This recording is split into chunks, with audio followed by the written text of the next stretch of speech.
दोस्तों, जैसा कि मैंने क्लास 1 में आपको बताया था, आरबीआई से रिलेटेड आपको कुछ जानकारियाँ दी थी, तो आज वो हम रिवाइज़ करेंगे। देन हम देखेंगे कि इन्फ्लेशन और डिफ्लेशन जो है आरबीआई कैसे कंट्रोल करता है, उसके क्या क्या टूल्स है उसके पास जिससे वो उसको कंट्रोल कर पाता है। तो आरबीआई एक बैंकर्स बैंक है, वो आपको पता ही है। And then RBI regulatory authority है बैंक्स की, ये लाइसेंस देता है बैंक को, ठीक है। देन आपका बैंक के डेवलपमेंट के लिए रेस्पॉन्सिबल है, फॉरेन मनी को प्रिजर्व करता है। एंड मार्केट्स में जो लिक्विडिटी यानी कि मनी अवेलेबल जो मनी है उसको देखता है कि कितनी अवेलेबल है, क्या अगर कम है तो उसको इन्फ्लेशन डिफ्लेशन मानी है उसको, फिर वो क्या करता है, नॉर्मलाइज करता है। देन इन्फ्लेशन है तो उसको लिक्विडिटी यानी ज़्यादा है तो उसको वो कम करने की कोशिश करता है। सो इन्फ्लेशन एक बार मैं आपको बता देता हूँ वापस कि इन्फ्लेशन यानी कि महंगाई। इसमें क्या होता है दोस्तों कि मान लीजिए प्राइस ऑफ जो गुड्स हैं, यानी कि कोई गुड्स है उसकी जो प्राइस है वो क्या हो जाती है, इंक्रीज़। तो इंक्रीज़ सीधी सी बात है, अगर प्राइस इंक्रीज़ होगी तो कस्टमर की परचेजिंग पावर क्या होगी, डिक्रीज़ होगी। पहले मान लीजिए 10 खरीदने वाले लोग हैं तो क्या अब कितने बचेंगे, 8 ही लोग बचेंगे जो ये चीज़ खरीद पाएंगे। और जो मान लीजिए 10 चीज़ें हैं वो पहले 100 रुपये में आती थी, तो इन्फ्लेशन होने के बाद वही जो 100 रुपये में कितनी चीज़ें आएंगी, अब 8, यानी कि एक जो पर्टिकुलर जो एक थिंग की जो है ना वो रेट क्या हो जाती है, इसमें इंक्रीज़ हो जाती है। तो मैंने आपको बताया कि रेट्स पर थिंग इज़ इंक्रीज्ड। देन ये किस वजह से होता है कि ये डिमांड एंड सप्लाई की वजह से होता है कि उसकी जो डिमांड हाई हो जाती है तो लोगों के पास पैसे ज़्यादा होता है, तो वो एक चीज़ का ज़्यादा पैसा देने की कोशिश करते हैं। एंड देन वो ज़्यादा में ख़रीदता है तो सीधी सी बात है उसकी रेट इंक्रीज़ होगी। तो इसमें क्या होता है, इन्फ्लेशन कब आता है, जब मार्केट में जो है मनी प्रेजेंट यानी कि लोगों के पास जो पैसा है वो बढ़ जाता है। मान लीजिए पहले लोगों एक आदमी के पास पहले 1 लाख रुपए थे, अब उसके पास 5 लाख रुपए हो गए, तो क्या होगा उसका, वो उससे तो खुद को समझेगा कि मैं अमीर हूँ, तो देन वो चीज़ों के लिए अपनी डिमांड भी बढ़ाएगा, अलग टाइप के वो शौक पूरे करेगा, तो उससे क्या होगा, वो चीज़ें खरीदेगा। तो क्या होगा, डिमांड बढ़ेगी मार्केट में, लोगों के पास पैसा बढ़ेगा। तो सीधी सी बात है, अगर डिमांड बढ़ेगी तो प्राइसेस तो अपने आप ही उसके बढ़ जाएंगे। अब जैसे आप देख सकते हैं कि कोविड सिचुएशन देखिए आप, कोविड में क्या है, मास्क सैनिटाइजर इनकी डिमांड कितनी बढ़ गई है। पहले कोई नहीं जानता था सैनिटाइजर क्या है, तो अब जैसे ही डिमांड बढ़ी तो क्या है, प्राइसेस अपने आप बढ़ गई उनकी। और सिमिलरली डिफ्लेशन में देखेंगे तो अब सफेद यानी कि प्राइसेस ऑफ जो गुड्स हैं, गुड्स की जो प्राइसेस है वो क्या हो जाती है, डिक्रीज़। मान लीजिए 100 रुपये में पहले 10 चीज़ें आ रही थी, तो अब 100 में कितनी आ रही है, 12 चीज़ें आ रही हैं। यानी कि जो money supply in the market है वो क्या हो जाता है, कम। लोगों के पास पैसा कम है, किसी के पास पहले 1 लाख रुपए थे तो उसके पास 20,000 ही बचे हैं मान लीजिए, तो वो सीधी सी बात है उसकी परचेजिंग पावर कम हो गई। अगर आपको सैलरी 50,000 मिल रही है और देन आपकी सैलरी अचानक से 10,000 हो गई, तो आप वही अपने शौक पूरे कर पाएंगे, ऑब्वियसली नॉट। तो डिमांड कम हो जाएगी, देन प्राइसेस भी ऑटोमेटिकली उसके डाउन हो जाएंगे। अगर मान लीजिए कोई दुकान चला रहा है, उसकी दुकान नहीं चल रही है, वो मान लो सामान लेके आ गया और वो 10 रुपये पर थिंग बेच रहा है, अब कोई नहीं खरीद रहा है तो वो क्या करेगा, अपना घाटा पूरा कैसे भी वो सोचेगा कि घाटा बराबर हो जाए, तो वो 9 रुपये में बेचने की कोशिश करेगा। उस टाइप से क्या है कि जब ये अपस्फीति आती है यानी कि डिफ्लेशन आता है तो प्राइसेस जो है डिमांड कम होने से डाउन हो जाते हैं। सो हम अब बात करें कि इन्फ्लेशन और डिफ्लेशन को जो है आरबीआई कंट्रोल कैसे करता है। तो मैंने आपको बताया कि इसका जो कंट्रोल करने का ठेका किसके पास है, वो क्या है, आरबीआई के पास, ठीक है, रिजर्व बैंक ऑफ इंडिया के पास। वो कैसे उसको कॉम्बैट करता है, चलिए देखते हैं। मैंने आपको बताया कि इन्फ्लेशन में क्या होता है कि लोगों के पास पैसा बढ़ जाता है, यानी कि मनी सप्लाई जो है वो क्या हो जाती है, बढ़ जाती है, ठीक है। मनी जो सप्लाई है वो क्या हो जाती है, बढ़ जाती है। और डिफ्लेशन में क्या होता है, मार्केट में मनी सप्लाई यानी कि लोगों के पास जो पैसा है, देश में जो पैसा है हर आदमी के पास, वो इसमें क्या हो जाता है, बढ़ जाता है, जिससे वो ज़्यादा डिमांड करता है चीज़ों की। इसमें क्या होता है, डिफ्लेशन में क्या होता है, अपस्फीति यानी कि लोगों के पास जो पैसा है जो लोगों के पास, वो क्या है, उसमें कमी आ जाती है। कम पैसा होता है लोगों के पास, तो क्या होता है, वो कम चीज़ें खरीद पाते हैं, तो सीधी सी बात है कि आपका क्या होगा, डिमांड जो है वो कम होगी। सो देन बात करें कि आरबीआई इसको कैसे जो है वो दोस्तों कंट्रोल करता है। तो चलिए, आरबीआई इसको क्या करता है कि मनी सप्लाई बढ़ गई है तो उसका काम क्या होगा, मार्केट में मनी सप्लाई कम करना। यानी कि जो लोगों के पास पैसा है, जो बैंक लोगों को ज़्यादा पैसा दे रहे थे, अब उनको कम देना, जिससे क्या होता है कि लोगों के पास पैसा कम रहे, वो चीज़ों की डिमांड कम करे। डिमांड कम करने से क्या होगा, प्राइस जो है अपने आप डाउन हो जाएगी और इन्फ्लेशन जो है कंट्रोल हो जाएगा। इस रिड्यूस मनी पॉलिसी को दूसरी क्या बोलते हैं कि टाइट मनी पॉलिसी। ठीक है। और इसको क्या बोलते हैं, डियर मनी पॉलिसी। डियर का क्या मतलब होता है, डियर दोस्तों कॉस्टली। डियर का मतलब वो प्रिय तो होता ही है, प्रीतम डियर, लेकिन इसका मतलब कॉस्टली भी होता है, ठीक है, यानी कि महंगी टाइप से, महंगी मनी पॉलिसी। देन अगर डिफ्लेशन को कंट्रोल करना हो आरबीआई को, तो वह कैसे करेगा, जो मनी सप्लाई मार्केट में है वो अगर इन्फ्लेशन को कंट्रोल करना है तो रिड्यूस करेगा। तो सीधी सी बात है कि अगर डिफ्लेशन में तो मार्केट में पैसा कम है तो उसको इंक्रीज करना चाहेगा, तो मनी पॉलिसी है, मनी जो सप्लाई है उसको क्या करेगा, इंक्रीज करेगा। देन आप देखेंगे कि इसमें इजी मनी पॉलिसी है, यानी कि थोड़ा सा रिलैक्सेशन देता है बैंकों को भी कि आप कम रेट पे जो है पैसा दो ताकि लोगों के पास पैसा जाए। तो इजी मनी पॉलिसी भी कहते हैं और उसको चीप मनी पॉलिसी भी कहते हैं। तो ये जो है ये एक पॉलिसी बनाता है आरबीआई किसको कंट्रोल करने के लिए, इन्फ्लेशन और डिफ्लेशन को। समझ में आ गया होगा, उम्मीद करता हूँ ऐसा दोस्तों आपको। अगर आपको नहीं समझ में आया तो आप कमेंट सेक्शन में जो वो कमेंट कर सकते हैं, देन आपको मैं फर्दर इस पर डाउट्स क्लियर कर दूँगा। देन बात करते हैं मॉनेटरी पॉलिसी की, कि जो मॉनेटरी पॉलिसी है, मौद्रिक नीति। मौद्रिक नीति,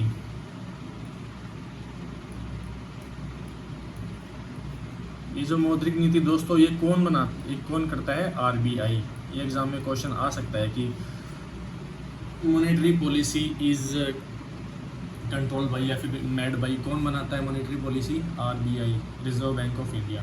तो ये आपका क्वेश्चन आ सकता है एग्जाम में, तो थोड़ा आप ध्यान रखें। हम बात करते हैं कि मॉनेटरी पॉलिसी को क्या इंस्ट्रूमेंट है, मौद्रिक नीति आरबीआई कैसे बनाता है, उसके क्या इंस्ट्रूमेंट है, उसके पास क्या साधन है ऐसे कि वो मॉनेटरी पॉलिसी जो है मौद्रिक नीति बनाता है।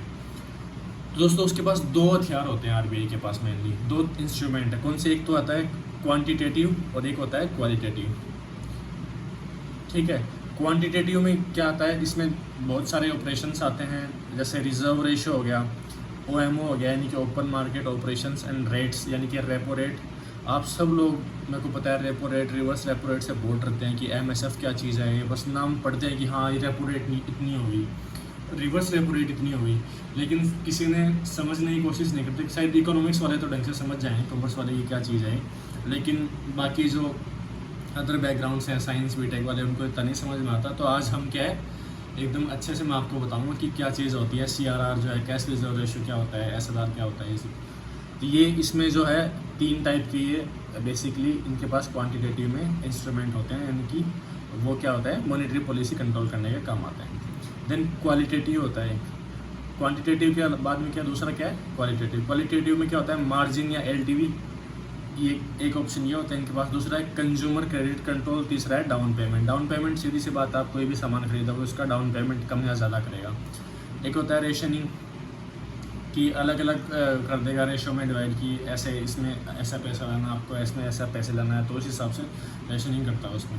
देन आता है मोरल सुएशन, कि आपको अपनी तरफ से भी कुछ बढ़ावा देगा आरबीआई कंट्रोल करने के लिए। देन डायरेक्ट एक्शन, कि आरबीआई अगर कोई बैंक उसका नियमों का पालन नहीं कर रहा है या फिर कुछ इम्प्रॉपर कर रहा है लीगली, तो उसको इलीगली, तो उसके खिलाफ डायरेक्ट एक्शन मिलेगा।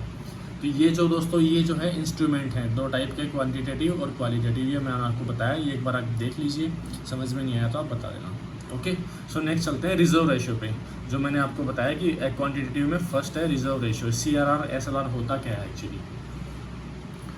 तो दोस्तों रिजर्व रेशियो क्या होता है कि कोई भी बैंक जो है, एक जो बैंक होता है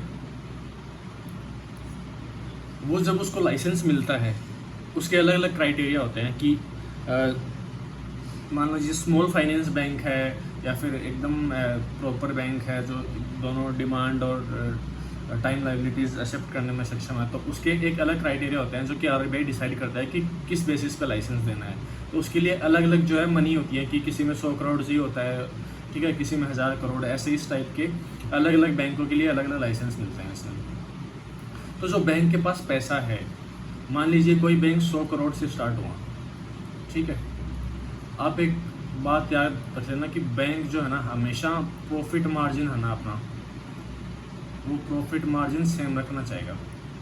अगर उसको प्रॉफिट कम हो रहा है तो वो उस हिसाब से क्या करेगा, अपने जो ब्याज की दरें हैं ना वो बढ़ा देगा, या वो कुछ और कंडे अपनाता है जिससे कि उसका प्रॉफिट मार्जिन सेम रहे। तो इसमें आपको बताऊंगा कि वो कैसे करते हैं, कैसे एक फिक्स रहता है आपका तो मान लीजिए कोई बैंक चलाया 100 करोड़ रुपए, किसी बैंक के पास लाइसेंस लिया उसने कि भाई मेरे पास 100 करोड़ रुपए हैं और मैं बैंकिंग सर्विसेज देना चाहता हूँ, किसको? देश के नागरिकों को, ठीक है। तो अब आरबीआई कहता है कि आप जो है एक अच्छे प्रॉपर चलाने के लिए आप जो है ये 100 करोड़ रुपए है ना, ये सीधे जो है कस्टमर को नहीं दे सकते, सारे के सारे पैसे आप लोन की तरह कस्टमर को नहीं दे सकते।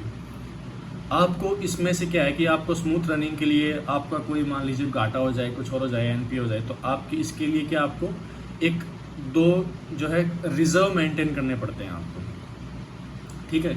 वो मेंटेन करने, जैसे मैंने आपको बोला कि आपके पास 100 रुपये हैं, तो मैंने आपको बोला कि फ्यूचर में आपको अच्छी तरीके से अपना घर-बार चलाने के लिए क्या करना पड़ेगा, उस 100 में से कुछ सेविंग्स अपने पास रखनी पड़ेंगी। कि मान लीजिए 20 रुपये आपने अपने पास रख लिए और 80 रुपये जो है आपने किसी को उधार दे दिए, ताकि मान लीजिए उधार वाले में कुछ गड़बड़ी कुछ और होती है तो आपके पास वो 20 रुपये तो सेफ रहते हैं, ताकि अब आप अपना क्या है आसानी से आगे का काम चला पाएँ। सिमिलरली आरबीआई भी हर बैंक को कहता है कि आपके पास जो पैसे हैं, मान लीजिए आपके पास 100% जो अमाउंट है, ठीक है, उसमें आपको कुछ जो है वो कैश रिजर्व रेशो रखना है। मान लीजिए किसी बैंक के पास 100 करोड़ रुपए हैं, ठीक है, तो 100 करोड़ में कुछ जो पैसे हैं वो क्या करता है, कैश रिजर्व रेशो की तरह रखता है। यानी 100 करोड़ में जैसे मान लीजिए 4% है, 4% उसको कैश रिजर्व रेशो रखना है। ये क्या है, आरबीआई बदलता रहता है टाइम के हिसाब से, मॉनिटरी पॉलिसी जब चेंज करता है तो बदलता रहता है कि बैंकों के पास ज़्यादा पैसा हो लोन देने के लिए, इस टाइप से। तो अभी जो है 3% जो है कैश रिजर्व रेशियो, और जो 18 अभी करंट में 18% क्या है, एसएलआर स्टैट्यूटरी लिक्विड रेशियो, ठीक है। तो अब देखो कि कैश रिजर्व रेशियो क्या होता है। कैश का सीधी सी बात है कि कैश रिजर्व रेशियो यानी कि बैंक को कैश के रूप में है वो इतने % अमाउंट रखना पड़ेगा।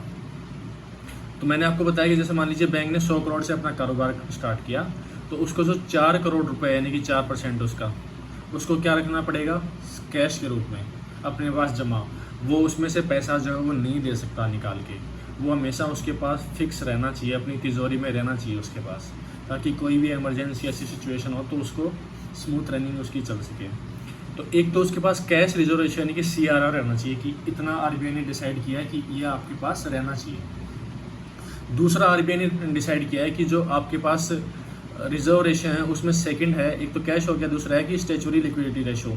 इसमें क्या होता है कि आपको कुछ % जो आपके 100 करोड़ रुपए हैं उसका कुछ % यानी कि 100% जो आपके पास पैसा है उसका कुछ % जो है आपको SLR में भी रखना पड़ेगा, यानी कि कैश रखना पड़ेगा, साथ में आपको स्टैच्यूटरी रेशियो के रूप में रखना पड़ेगा। वो क्या है, मान लीजिए 22% मैंने एज्यूम किया है, अभी जो है करंट में 18% है। अगर कोई बैंक 100 करोड़ से स्टार्ट कर रहा है तो उसको अभी जो करंट के हिसाब से उसको 3 करोड़ रुपए तो कैश रखना पड़ता है अपने पास, और 18% जो है क्या है, स्टैच्यूटरी लिक्विड रेशियो रखना पड़ता है। वो मैं आपको बताऊंगा कि स्टैच्यूटरी में क्या क्या आता है, ठीक है। तो चलिए अब मैं बात करता हूँ कि जो कैश रिजर्व रेशियो है ना वो कैसे काउंट करते हैं। कैश रिजर्व रेशियो काउंट करते हैं कि नेट NDTL, इकोनॉमिक्स वालों को पता होगा। NDTL का क्या मतलब होता है, नेट, NDTL का मतलब होता है net demand and time liability, ठीक है। Net demand and time liabilities, ठीक है। इसमें देखो लाइबिलिटी 2 प्रकार की होती है बैंक के पास। कौन कौन सी, एक होती है डिमांड लाइबिलिटी, दूसरी होती है टाइम लाइबिलिटी। तो जो उसका रिजर्व रेशियो है कोई भी बैंक का वो किस पे काउंट होता है, हमेशा उसके NDTL पे, कि उसके पास कितनी लाइबिलिटीज़ हैं। लाइबिलिटीज़ का समझ रहे हो कि लोग उसके पास कितना पैसा जमा करा रहे हैं। जैसे देखिए डिमांड लाइबिलिटीज़ में क्या क्या आता है। डिमांड लाइबिलिटीज़ में आता है कि मान लीजिए आपका करंट अकाउंट आपने खुलाया, आपने सेविंग अकाउंट खुलाया, ठीक है, आपके पास डिमांड ड्राफ्ट आपने दे दिया। इसमें क्या होता है कि आप क्या कर सकते हैं, करंट अकाउंट में आप ATM पे गए, आपने करंट अकाउंट से अपना पैसा निकाला, या फिर अपने सेविंग अकाउंट से पैसा निकाला, या DD। तो ये जो क्या है, ये एक इंस्टेंट आप जो है ड्रॉ कर सकते हैं अमाउंट। इसमें आपको कोई पाबंदी नहीं है कि आज आपको ये पैसा ड्रॉ नहीं करने। आप बेसिकली जाके इन सर्विसेज को अपने करंट सेविंग्स और डिमांड DD है जो है ये बना के दे सकते हैं, तो आपका पैसा थोड़े टाइम में आपके पास आ जाता है। तो ये ऑन डिमांड है कि तुरंत आपको देना पड़ता है, बैंक को क्या है तुरंत कस्टमर को देना पड़ता है। तो ये उसको क्या करता है कि लंबे टाइम तक नहीं रख पाता, ठीक है। तो ये डिमांड लाइबिलिटीज़ हो गया कि ऑन डिमांड, कस्टमर की ऑन डिमांड पे उसको पैसा देना पड़ता है। देन हम बात करेंगे टाइम लाइबिलिटीज़। टाइम लाइबिलिटी क्या होता है दोस्तों? टाइम लाइबिलिटी होता है कि थोड़ा फिक्स टाइम होता है, उस फिक्स टाइम बाद में जो है बैंक को, ग्राहक को पैसा देना पड़ता है, वो भी किसके साथ? इंटरेस्ट के साथ। जैसे मैं बात करूँगा कि आपने बहुत लोगों ने एफडी सुना है नाम, एफडी, फिक्स डिपॉजिट। इसमें अपन क्या करते हैं, एक प्रॉपर अमाउंट लेते हैं। मान लीजिए आपने लिए 2 लाख रुपए, है ना। हम प्रॉपर अमाउंट लेते हैं, उससे क्या करते हैं, हम 2 लाख रुपए को बैंक में जमा करा देते हैं एफडी की तरह। मान लीजिए उस पर कितना 7 या 8% जो भी इंटरेस्ट रेट है, इतने साल बाद में हम करते हैं कि भाई हम विड्रॉ करवा लेंगे, ठीक है। तो इस टाइप से एफडी होती है। तो वो पैसा क्या है, बहुत दिनों के पास बैंक के पास रहता है, तो वो उसकी टाइम लाइबिलिटीज़ है। दूसरा है कि आरडी, बहुत लोग आरडी भी करवाते हैं। आरडी में क्या होता है कि आप प्रॉपर मंथ के, मान लीजिए कुछ 2-3 हज़ार रुपये आप क्या है उसमें कटवाते रहते हैं अपने अकाउंट से, और उसमें बैंक में जमा करा देते हैं, एक आरडी। तो जब कुछ मैच्योरिटी पीरियड होता है, मान लीजिए 15 साल है उसका, 15 साल में आपको इतने पैसे जमा करने होते हैं। जब वो पैसे जमा करने होते हैं, ये मैच्योरिटी जैसे ही टाइम पूरा होता है, तो आपको ये बैंक जो मूल जो है प्रिंसिपल अमाउंट के साथ आपको क्या है, यानी कि मूलभूत आपका जो पैसा था उसके साथ आपको क्या आता है, इंटरेस्ट भी देता है एक फाइनल के बाद। उसके बाद होता है कैश सर्टिफिकेट, कि आप जो है बैंक को कैश दीजिए, वो आपको वो सर्टिफिकेट देगा और उस पर वो ब्याज यानी कि इंटरेस्ट वो देता रहेगा। देन दूसरा एक तीसरा है कि स्टाफ सिक्योरिटी डिपॉजिट। ये कि बेसिकली किस में होता है, ये होता है मान लीजिए छोटे बैंक हैं, कोई सोसाइटी है, उसमें सारे सोसाइटी वाले मिलके जो है एक स्टाफ सिक्योरिटी डिपॉजिट कराते हैं कि इतने पैसे हैं, इतने टाइम बाद में इतने मैच्योर होने पे उतने मिलते हैं, और वो कोई भी स्टाफ जो है फिर उन उतने पैसों से वो लोन वोन ले सकता है। तो इस टाइप से ये सब होता है। दोस्तों जो एक बात याद रखना, ये जो टाइम लाइबिलिटीज़ होती हैं वो ऑलमोस्ट क्या होती हैं, हर टाइम लगभग डिमांड लाइबिलिटीज़ से जो है वो क्या होती हैं, ज़्यादा होती हैं। तो टाइम लाइबिलिटीज़ यानी कि FD, RD, cash certificate, staff security deposit, इस टाइप की जो हैं वो हमेशा किससे, डिमांड लाइबिलिटीज़ से जो है वो ज़्यादा होंगी, ठीक है। उम्मीद करता हूँ कि आपको ये समझ में आ गया हो कि डिमांड और टाइम लाइबिलिटीज़ में क्या होता है, ठीक है। देन हम बात करेंगे, चलो ये तो थोड़ा इश्यू आ गया, लेकिन चलते हैं। चलो NDTL हम बात करते हैं कि NDTL क्या है। मैंने आपको बताया था कि net demand and time liabilities. मान लीजिए कि किसी बैंक की नेट डिमांड जो टाइम लाइबिलिटीज़ है वो 100 करोड़ रुपए हैं, उसके पास डिमांड लाइबिलिटीज़ और टाइम लाइबिलिटीज़ में उसके पास 100 करोड़ रुपए आ गए। अब मैंने आपको बताया कि RBI क्या कहता है बैंकों की, इसमें आपको क्या है, CRR भी क्या करना पड़ता है, कैश रिजर्व रेशो भी रखना पड़ता है और SLR भी रखना पड़ता है। तो इस जो 100 करोड़ रुपए का है ना, 4%, यानी कि मैं एक बार 4 मान रहा हूँ, करंट में 3 है, तो उस हिसाब से अभी 100 करोड़ रुपए का मान लीजिए 4% उसको रखना है। RBI ने कहा कि 4% आपको CRR रखना है। तो यानी कि जो 4%, यानी कि जो 4 करोड़ रुपए हैं, यानी कि जो 4 करोड़ रुपए है ना, वो तो क्या करेगा, ओनली कैश के रूप में रखेगा, ठीक है। उसके पास कैश के रूप में 4 करोड़ रुपए तो होने चाहिए उस लाइबिलिटी में, ओके। और ये क्या करता है, ये 4 करोड़ रुपए जो है ना, वो ये लोन के लिए नहीं दे सकता, ये can not land, so no profit. तो इन CRR पे जो है बैंक को कोई प्रॉफिट जो है वो नहीं होता, ये बात आप याद रख लेना, ओके। दूसरा है SLR यानी कि स्टैच्यूटरी लिक्विडिटी रेशो, वो मैंने आपको बताया है। तो वो मान लीजिए कि RBI ने कहा कि भाई 22% है, और अभी जो है करंट का कितना है, 18% है, अभी आप चेक कर लेना। तो RBI ने कहा कि भाई ये 22% है, तो इस 100 करोड़ का जो 22% है ना, उसको किसका रखना पड़ेगा, SLR के रूप में रखना पड़ेगा। देखो अब SLR में दोस्तों क्या क्या आता है वो मैं आपको बताता हूँ आगे। तो CRR मैंने आपको बताया, cash reserve ratio. Cash reserve ratio में डिपॉजिट किस टाइप के होते हैं, एक तो टाइम डिपॉजिट होता है, एक डिमांड डिपॉजिट होता है। मैंने आपको बताया 2 टाइप के डिपॉजिट होते हैं। टाइम वाले में क्या आता है, FD, RD, फिक्स डिपॉजिट और रिकरिंग डिपॉजिट। और दूसरा क्या आता है, डिमांड में करंट अकाउंट और सेविंग अकाउंट। अब ये क्या करता है, ये किसके लिए अप्लाई होता है, CRR रखना, कैश रिजर्व रेशो, कौन कौन से बैंक पे, देखिए ये सारे बैंक्स पे अप्लाई होगा, ठीक है। RBI ने कहा कि सब बैंक पे अप्लाई होगा। अगर कोई नहीं करता है मेंटेन CRR, जो उसकी डिमांड और टाइम लाइबिलिटीज़ के CRR मेंटेन नहीं करता है, तो उस पर RBI जो है पेनल्टी लगाएगा। CRR पे दोस्तों नो प्रॉफिट होता है, मैंने आपको बताया कि ओनली कैश के रूप में रखना पड़ता है। एक 1999 में एक केस आया था जिसमें बैंक उसमें RBI ने अलाउ किया था कि भाई हाँ CRR को भी जो है लैंड कर सकते हैं, तो वो एक केस था ऐसा। देन एक IIM अहमदाबाद के प्रोफेसर डिसूजा ने कहा था कि इसको जो है अलाउ किया जाए CRR को, किसके लिए, गोल्ड खरीदने के लिए या फिर फॉरेन इन्वेस्टमेंट करने के लिए। लेकिन RBI ने क्या कर दिया, मना कर दिया कि नहीं, बैंकों को हम अलाउ नहीं करेंगे कि CRR से वो कोई भी चीज़ खरीदे। क्यों? क्योंकि हाई वोटेलिटी है। क्यों? क्योंकि मान लीजिए अब बैंक ने RBI ने कोई भी बैंक ने CRR जो है ना अपना किस में किया, क्रिप्टो करेंसी में मान लीजिए उसने किया, इन्वेस्ट क्रिप्टो में किया। अब आपने देखा ये क्रिप्टो करेंसी कितनी बुरी तरह फॉल हो गई है एलन मस्क के ट्वीट्स के बाद। तो उसमें वोलेटिलिटी कितनी ज़्यादा है, उसकी कितनी ज़्यादा वो मनी जो है उसकी वो कितनी कम हो जाएगी। तो ये क्या है कि रिस्क फैक्टर है। इसलिए RBI ने कहा कि नहीं, हम जो CRR क्या है उस पर कोई भी बैंक को प्रॉफिट कमाने नहीं देंगे या इन्वेस्ट करने नहीं देंगे। सो दोस्तों दूसरी बात आती है SLR की। SLR क्या होता है, मैंने आपको बताया कि स्टैच्यूटरी लिक्विड रेशियो। इसमें क्या होता है कि मान लीजिए CRR 4% है और वो NDTL का SLR RBI ने कहा कि आपको 22% मेंटेन करना है। तो 4 करोड़ रुपए तो किसने कर दिए, CRR में बैंक ने अपने पास रख लिए कैश के रूप में, और 22% किसके रूप में, SLR के रूप में। तो जो ये किस पे अप्लाई होता है, CRR SLR मेंटेन करने, ये सारे बैंक पे अप्लाई होगा। दूसरी बात, जो SLR है दोस्तों वो या तो कैश में होना चाहिए आपके पास, कि जो 22 मान लीजिए 100 करोड़ है उसमें 4 करोड़ तो इन कैश हो गए, जो दूसरे 22 करोड़ जो है SLR की 22% है वो SLR के रूप में, वो या तो आपके पास कैश में होने चाहिए या फिर 22 करोड़ का आपके पास गोल्ड होना चाहिए, या RBI अप्रूव्ड एक सिक्योरिटीज़ होती है। सिक्योरिटीज़ का मतलब एक कुछ बॉन्ड टाइप का होता है जो आपको दिया जाता है, उस पैसे के बदले उतना का बॉन्ड बना के दिया जाता है, ठीक है, जिसपे RBI अपनी सिक्योरिटीज़ जो है वो क्या करता है, अप्रूव करता रहता है कि ये हैं, ये बैंक आप खरीद सकते हैं इतने पैसे देके, तो वो बहुत बैंक खरीद सकते हैं इन पैसों से SLR से। तो इस पर क्या होता है कि इसको कुछ प्रॉफिट मिलता है, कि मान लीजिए इन्होंने गोल्ड में इन्वेस्ट किया या फिर इन्होंने कुछ सिक्योरिटीज़ खरीदी, तो उस पर क्या होता है, आप इनको इंटरेस्ट मिलता है। तो इस पर SLR पे जो है वो प्रॉफिट हो सकता है।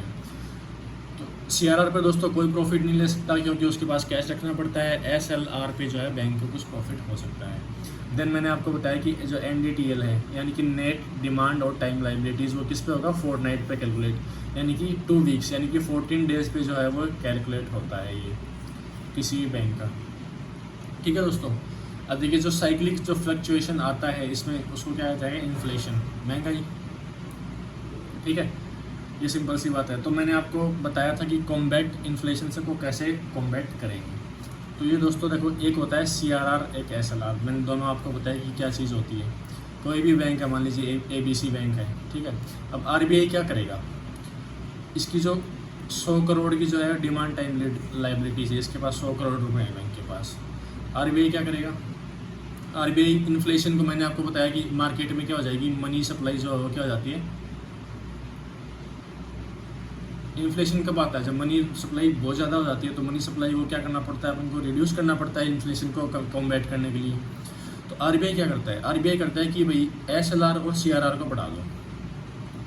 अब लोगों के पास पैसा किधर से आता है, या तो वो कुछ बिजनेस करते हैं, कमाते हैं, या फिर लोग क्या आता है बैंकों से मान लो कि वो पैसा क्या करते हैं, लोन के रूप में लेते हैं, ठीक है।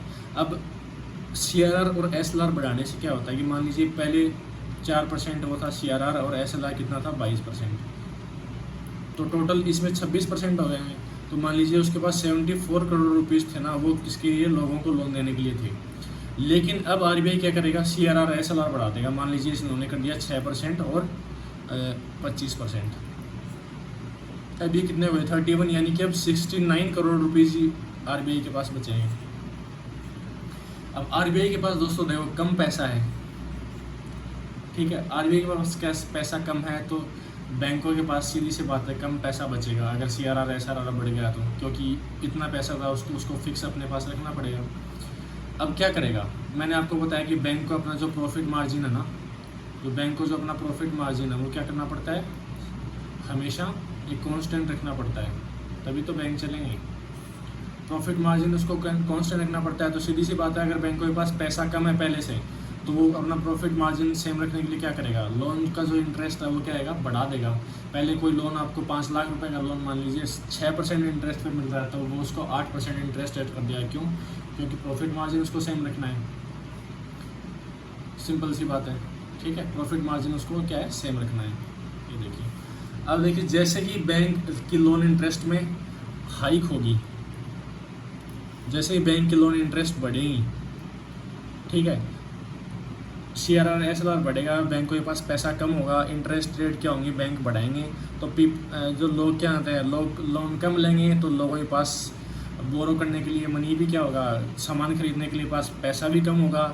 पैसा कम होने से क्या होता है, लोगों के पास जब पैसा ही नहीं होगा तो कोई भी थिंग्स की क्या डिमांड अपने आप कम हो जाएगी, और उस चीज़ों की जो प्राइस भी कम हो जाएगी, है ना। जब लोगों के पास पैसा ही कम हो जाएगा तो प्राइस भी, डिमांड भी कम हो जाएगी, प्राइस भी कम हो जाएगी। तो इससे क्या होता है, इन्फ्लेशन जो है वो कंट्रोल हो जाता है, ठीक है। देन हम डिफ्लेशन की बात करें। जैसे ही डिफ्लेशन आया तो मैंने आपको बताया कि जो मनी सप्लाई है वो मार्केट में वो क्या हो जाती है, मनी मार्केट में कम हो जाती है। तो RBI को क्या करना पड़ेगा, पैसा मार्केट में क्या करना पड़ेगा, बढ़ाना पड़ेगा। तो जो CRR और SLR हैं वो क्या कर देगा, RBI कम कर देगा, जिससे मान लीजिए बैंकों के पास पहले दोनों मिला के कितना था, 26% था। अब बैंक इसको कर दे, RBI कर दिया कि भाई अब जो है 24% ही होगा CRR और SLR मिला के। तो बैंकों के पास अब ज़्यादा पैसे बचेंगे, यानी कि 76 करोड़ रुपये बचेंगे। तो बैंकों के पास ज़्यादा पैसा होगा तो बैंक क्या करेगा, अपना प्रॉफिट मार्जिन तो वही रखता है, तो क्या कर देगा, इंटरेस्ट जो रेट है वो कम कर देगा, ताकि लोगों को ज़्यादा से ज़्यादा लोन मिल सके। तो वो न्यू क्लाइंट्स को अटेंड करेगा। लोग जैसे इंटरेस्ट रेट कम होंगी तो लोग क्या होंगे, ज़्यादा लोन लेंगे। ज़्यादा लोन होने से लोगों के पास पैसा ज़्यादा आएगा। पैसा ज़्यादा आने से लोग क्या करेंगे, चीज़ें कुछ ज़्यादा खरीदेंगे, कोई गाड़ी खरीदेगा, कोई कुछ खरीदेगा। तो सीधी सी बात है, जब लोगों के पास पैसा आएंगे तो लोग ज़्यादा सामान खरीदेंगे, डिमांड क्या होगी, उस चीज़ों की बढ़ेगी। डिमांड बढ़ने से क्या है, प्राइस जो है अपने आप बढ़ जाती है, और जब प्राइस बढ़ गई तो जो है डिफ्लेशन कंट्रोल हो गया, जैसे मैंने आपको बताया। ठीक है दोस्तों, उम्मीद करता हूँ कि आपको ये सब चीज़ें समझ में आई होंगी। देन हम अब कल पढ़ने वाले हैं ओपन मार्केट ऑपरेशन कि ओपन मार्केट ऑपरेशन क्या होता है। तो दोस्तों उम्मीद करता हूँ कि ये जो इन्फ्लेशन डिफ्लेशन RBI कैसे कंट्रोल करता है मॉनेटरी पॉलिसी के तहत, ये आपको समझ में आ गया होगा। आप मेरे साथ ऐसे ही जुड़े रहिए, ज़्यादा से ज़्यादा मॉक टेस्ट देते रहिए, अपना ध्यान रखें। देन इकोनॉमिक्स की क्लास में जो है वो कंटिन्यू करता रहूँगा आपके लिए, जैसे भी समय मिलता है। कोई भी बात समय नहीं मिलता तो नहीं बना पाता वीडियोस, पर जैसे ही टाइम मिलता है मैं आपके लिए बनाऊँगा। अब तो हमारे पास टाइम है 3-4 महीने का।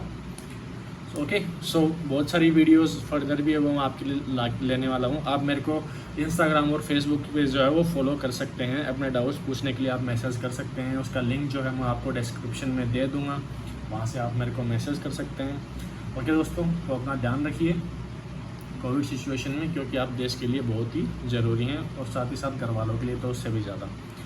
So thank you so much दोस्तों।